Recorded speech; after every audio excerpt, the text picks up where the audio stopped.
Bonjour, un bon punch. C'est quoi un punch? Un cocktail que l'on peut appeler un punch.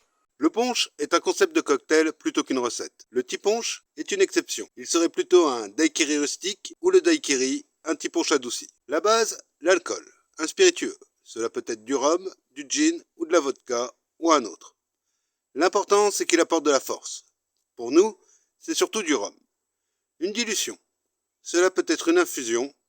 C'est souvent du jus de fruits, de la douceur, du sucre, du miel ou du sirop. Le sirop étant plus facile à mélanger, c'est souvent le plus utilisé. De l'acidité, en général du jus de citron, et pour ses qualités aromatiques, de citron vert. Le rhum doit s'accorder avec le jus qui le dilue.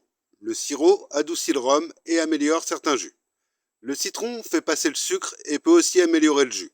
Il peut manquer quelque chose à notre punch pour être équilibré. Une épice, qui elle devra s'accorder et mettre en valeur tout le monde. Quelquefois, le rhum, le jus ou le sirop amènent ces notes épicées. Et il n'y a pas besoin d'en ajouter pour avoir un très bon punch. Mais c'est toujours une option à envisager. L'important, c'est que nous ayons un bon punch. Je vais le faire bien dosé et au shaker, sans shaker ni jigger. Avec un bocal avec couvercle, une petite passoire, une cuillère doseuse de 2 centilitres. Là, ça fait à peu près 1 centilitre. Du miel. En sirop. 2 de miel pour 1 d'eau. C'est plus facile à mélanger. 2 centilitres. Du citron vert. En jus.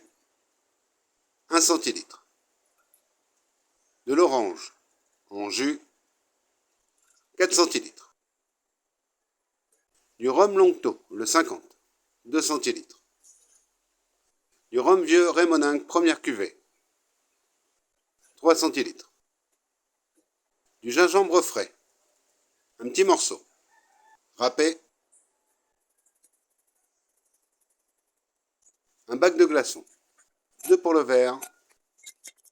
Les autres pour le shaker. On ferme bien et on secoue. Ensuite on filtre. Attention, ça doit couler dans le verre. C'est frais, fruité, fleuri, fort en rhum et en arôme. Santé! À la prochaine!